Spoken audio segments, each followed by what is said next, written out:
కేంద్రంలో బీజేపీ కొత్తగా అధికారంలోకి వచ్చినప్పుడు జపాన్తో కుదిరిన ఒప్పందం అప్పుడు అందరూ ఈ ప్రాజెక్టు జరిగే పనేనా అన్నారు. బుల్లెట్ ట్రైన్ అనేది అప్పట్లో మనకు నిజంగా గగన కుసుమమే. కానీ 10 ఏళ్లు తిరిగేసరికి ఆ ప్రాజెక్ట్ పూర్తయింది. అయినప్పటికీ ఇది ఆలస్యమే. ఇక రేపో మాపో భారతీయ ట్రాక్ల మీద కూడా వచ్చేస్తోందట. పైలట్ ప్రాజెక్టులో భాగంగా ముంబై అహ్మదాబాద్ మధ్య బుల్లెట్ ట్రైన్ నడపాలని 2015లో ఒప్పందం కుదుర్చుకున్నారు. ఆ ఒప్పందం మేరకు జపాన్లో బుల్లెట్ ట్రైన్ రెడీ అయిపోయింది. లేటెస్ట్గా ట్రయల్ రన్ కూడా మొదలైందట. ఇక భారత్కు రావడమే తరువాయి అంటున్నారు. మరి మన దేశానికి రాబోతున్న తొలి బుల్లెట్ ట్రైన్ ఎలా ఉంది, దాని రంగు రూపు చక్కదనం ఎలా ఉన్నాయి చూడండి. దూసుకొస్తున్న బుల్లెట్ ట్రైన్. జపాన్లో ట్రయల్ రన్, ఇండియాలో త్వరలో రన్. ఆలస్యానికి కారణం మహారాష్ట్ర ప్రభుత్వమేనా? బుల్లెట్ ట్రైన్లో తిరగాలి అనేది భారతీయుల కల. ఆ బుల్లెట్ ట్రైన్లు అందుబాటులోకి వస్తే హైదరాబాద్, ముంబై, కోల్కతా వంటి నగరాల మీద ఒత్తిడి తగ్గుతుంది. మధ్యతరగతి ప్రజలకు పాకెట్ భారం తగ్గుతుంది. అభివృద్ధి కూడా ఇతర ప్రాంతాలకు విస్తరిస్తుంది. అలాంటి ట్రైన్ జపాన్, ఫ్రాన్స్, ఇంగ్లాండ్ వంటి దేశాల్లోనే ఉన్నాయని మనకు తెలుసు. భారత స్థాయికి ఎప్పుడు చేరుకుంటుందా అనేది మన వాళ్లంతా ఎదురుచూస్తోన్న ఓ స్వప్నం. అయితే ఆ స్వప్నం త్వరలోనే తీరబోతోంది. ఎందుకంటే ముంబై అహ్మదాబాద్ రూట్లో నడవబోతోన్న బుల్లెట్ ట్రైన్ ఇప్పుడు జపాన్లో రెడీ అయిపోయింది.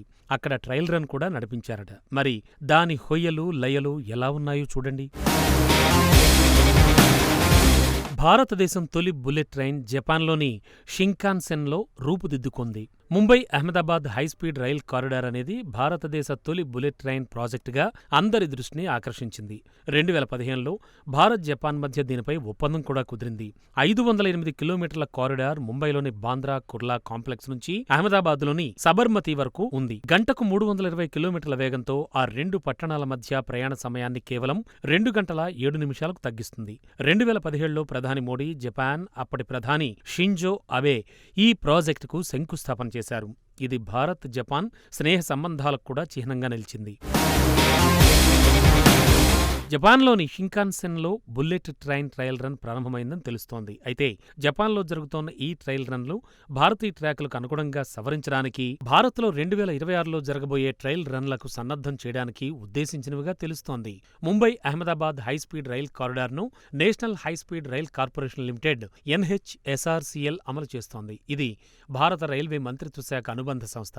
ఈ ప్రాజెక్ట్ 2009-2010 రైల్వే బడ్జెట్లో భాగంగా ప్రవేశపెట్టబడిన 6 హైస్పీడ్ రైల్ కారిడార్లలో ఒకటిగా ప్రారంభమైంది. 508 కిలోమీటర్ల దూరాన్ని 6 గంటల నుండి 2 గంటలకు తగ్గించడం ఇందులో ముఖ్యోద్దేశం. ఈ ప్రాజెక్టు ద్వారా ముంబై, గుజరాత్, ఇతర ప్రాంతాల్లో ఆర్థిక కార్యకలాపాలను పెంచడం.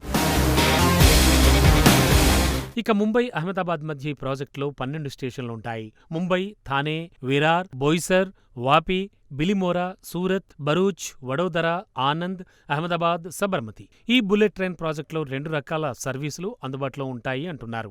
అందులో ర్యాపిడ్ ట్రైన్ ఒకటి. ఇది సూరత్, వడోదరాలో మాత్రమే ఆగుతుంది. ఇందులో ప్రయాణిస్తే 2 గంటల 7 నిమిషాల్లో అహ్మదాబాద్లో చేరుకుంటాం. రెండోది స్లో సర్వీస్. ఇది మిగతా అన్ని స్టేషన్లలో కూడా ఆగుతుంది. ఇందులో ప్రయాణిస్తే 2 గంటల 58 నిమిషాల్లో గమ్యం చేరుకుంటాం. జపాన్ ఈ ప్రాజెక్టులో కీలక భాగస్వామిగా ఉంది. బుల్లెట్ ట్రైన్కు అవసరమైన ఆర్థిక సహాయం అందిస్తూ సహకరిస్తోంది. ఆ టెక్నాలజీ నుంచి E5, E3 సిరీస్ రైళ్లను 2026లో ట్రయల్ రన్, అలాగే ఇన్స్పెక్షన్ కోసం ఉచితంగా అందించడానికి జపాన్ అంగీకరించింది. ఈ రైళ్లు భారతీయ వాతావరణ పరిస్థితులకు అనుగుణంగా మార్పులు చేర్పులు చేస్తారట. భారత్లో ఉండే అధిక ఉష్ణోగ్రతలు, దుమ్ము, ఎక్కువ లగేజ్ సామర్థ్యం, 50 డిగ్రీల సెల్సియస్కు పైగా ఉష్ణోగ్రతలను కూడా దృష్టిలో పెట్టుకుని ఈ వెర్షన్లలో మార్పులు చేస్తున్నారట. ఇక నెక్స్ట్ సిరీస్లో E10 ఉంది. 2030 నాటికి E10 సిరీస్ బుల్లెట్ ట్రైన్ను భారత్తో పాటు జపాన్లో ఏకకాలంలో ప్రవేశపెట్టాలని 2 దేశాలు ప్లాన్ చేస్తున్నాయి. ఈ సిరీస్ రైలు గంటకు 400 కిలోమీటర్ల వేగం సామర్థ్యాన్ని కలిగి ఉంటుంది. ఇక Mumbai Ahmedabad high speed rail project మొత్తం ఖర్చు 2016లో 1,08,000 కోట్లుగా అంచనా వేశారు. అయితే ఆలస్యం, ఇతర కారణాల వల్ల అది కాస్త 1,60,000 కోట్లకు చేరుకుంది. ఈ ప్రాజెక్టులో సుమారు 80% నిధుల్ని జపాన్ ప్రభుత్వం ద్వారా 0.1% వడ్డీ రేటుతో 50 సంవత్సరాల గడువుతో సమకూరుస్తున్నారు. ఇక భారత ప్రభుత్వం, రాష్ట్రాల సహకారంతో మిగిలిన 20% నిధులను సమకూరుస్తున్నారు. ఆ 20%లో కేంద్ర ప్రభుత్వం 50%, గుజరాత్, మహారాష్ట్ర ప్రభుత్వాలు చెరో 20% భరిస్తున్నాయి. ఉన్నాయి. భారత్ ఈ ప్రాజెక్టును విజయవంతంగా అమలు చేయడానికి అనేక చొరవలు తీసుకుంది. స్థానిక తయారీని ప్రోత్సహించడానికి ఇంటిగ్రల్ కోచ్ ఫ్యాక్టరీతో పాటు 2 స్వదేశీ బుల్లెట్ ట్రైన్ సెట్లను తయారు చేస్తున్నారు. ఆ ట్రైన్ల వేగం గంటకు 280 కిలోమీటర్లుగా ఉంటుంది అంటున్నారు. ఈ వెర్షన్ ట్రైన్లు 2026 నాటికి సిద్ధంగా ఉంటాయంటున్నారు. ఈ రైళ్లు Vande Bharat express నమూనాలకు developed versions గా ఉంటాయంటున్నారు.